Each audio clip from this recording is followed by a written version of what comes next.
आशीष गुप्ता जी। राधे राधे महाराज जी। महाराज जी, आप कह रहे हैं कि मैं नाम जप सेवा सत्संग वृंदावन वास भी करने आता हूँ महीने में एक आधी बार। महाराज जी, पर मेरा व्यापार ऐसा तो मुझे गाली देकर ही बात करने की आदत है।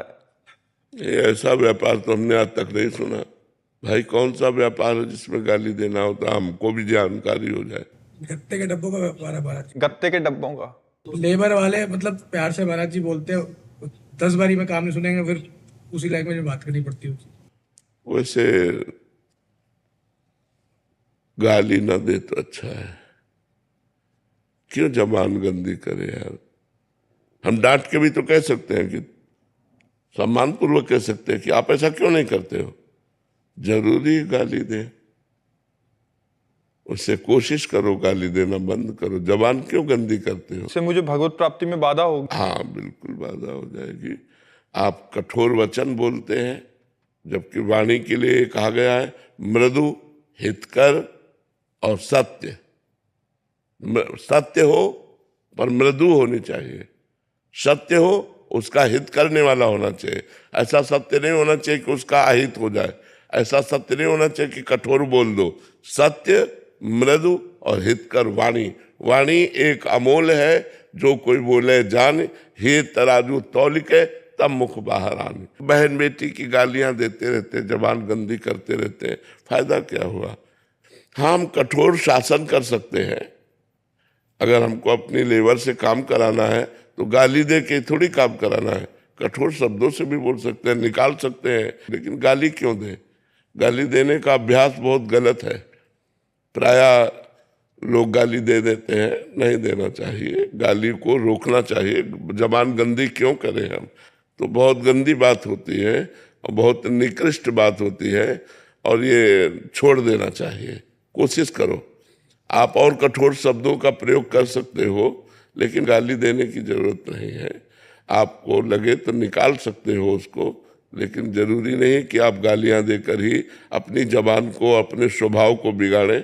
ऐसा ना करें। महाराज जी, आपको सुनने वाले बहुत सारे जने हैं महाराज जी। कॉलेज और स्कूल के स्टूडेंट्स भी महाराज जी, आजकल ट्रेंड चल गया है गाली दे के ही बात करने का, और बहुत गंदी बात है, बहुत गंदी बात है।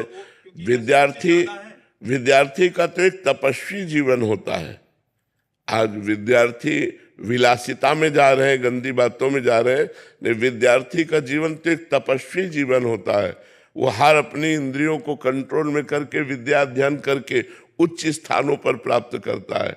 जो विद्यार्थी हस्तमैथुन करता है, जो विद्यार्थी गर्लफ्रेंड आदि बना करके बॉयफ्रेंड बना करके व्यभिचार करता है, जो विद्यार्थी नशा करता है, जो विद्यार्थी गंदी बातें बोलता है, वो विद्यार्थी नहीं, वो तो भ्रष्ट आचरण वाला बच्चा है। वो दंडनीय मार्ग में जा रहा है, वो उन्नतिशील कभी नहीं हो सकता। अगर किसी घूस आदि देकर उच्च पदों पर बैठा भी तो हमारे समाज का शोषण करेगा, वो समाज का हित नहीं कर सकता।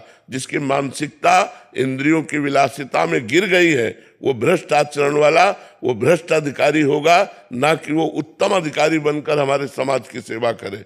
तो ये जो बच्चों की गंदी बातें हैं, आपस में गालियां देना, गंदी बातें करना, गंदे मजाके करना, ये सब नहीं करना चाहिए। इससे हमारा स्वभाव बिगड़ता है, इससे हमारी बहुत हानि हो जाती है। मनोरंजन में हम नीचे पतित होते चले जा रहे हैं, ऐसा मनोरंजन नहीं करना चाहिए। मन को सही बोलना चाहिए। हमें मृदु वाणी के द्वारा, सम्मान पूर्वक वचन के द्वारा, विद्या विनयम ददाति, जो विद्या है वो विनय प्रदान करती है, सभ्यता प्रदान करती है। ये असभ्यता, कठोर वचन, माँ बहन की गालियां, उद्दंडता, सिगरेट पीना, हुक्का पीना, व्यभिचार करना, गंदे आचरण करना, ये सब क्या है? ये विद्यार्थी जीवन है, यही हो गया महाराज जी। हाँ, तो आज हमारा नई पीढ़ी जो है वो गिरती चली जा रही। नहीं करना चाहिए, नहीं करना चाहिए। नए नए बच्चों से हमारी हाथ जोड़कर प्रार्थना है कि वो व्यसन और व्यभिचार से बचें, अपने बूढ़ों का सम्मान करें, समाज में अच्छे व्यक्तित्व को स्थापित करें, गंदे बच्चे बन करके समाज को गंदा ना करें। समाज का आप एक हिस्सा हो, आप भारत के भविष्य हो। यदि आप सही ढंग से नहीं चलोगे तो हमारे भारत का भविष्य संकट में पड़ जाएगा। इन्हीं बच्चों में कोई एमएलए बनता है, कोई विधायक बनता है, कोई डॉक्टर बनता है, कोई वकील बनता है, कोई न्यायाधीश बनता है। और यही जब गंदे आचरण वाले, भ्रष्ट आचरण वाले हैं तो ये जीवन भर भ्रष्ट आचरण वाले रहेंगे, क्योंकि बच्चापन नींव होती है जीवन की। बाल्यावस्था जीवन की नींव होती है। अगर बाल्यावस्था में नशा करने लगा तो जवानी में नशा के बिना रह नहीं सकता।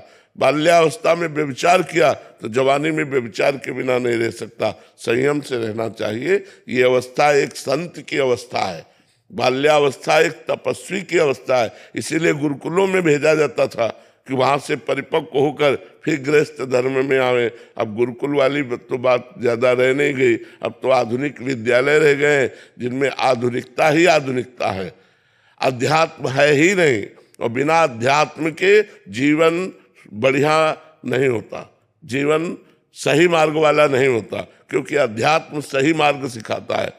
आधुनिकता की पढ़ाई चल रही है, अध्यात्म नहीं है तो ब्रह्मचर्य नहीं है, पवित्रता नहीं है, व्यसन रहित जीवन नहीं, विनय नहीं है, गंभीरता नहीं, सहनशीलता नहीं।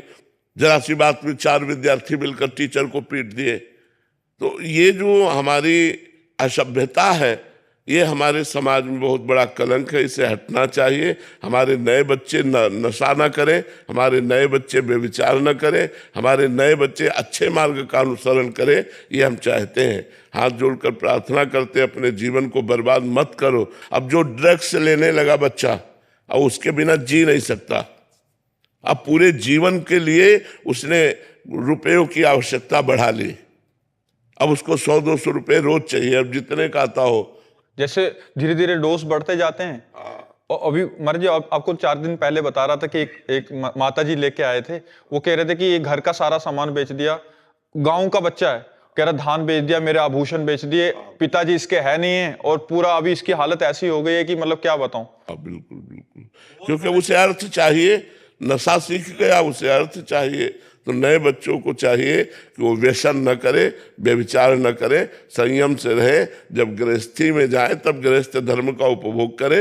नहीं, अभी एक तपस्वी जीवन है, विद्यार्थी जीवन एक तपस्वी जीवन होता है, जो अपनी इंद्रियों को, अपने मन को रोक करके विद्या अध्ययन में लगाकर उच्च उन्नति को प्राप्त होता है। इसलिए ये उन्नति प्राप्त करने की अवस्था है, इसको बर्बाद मत करो।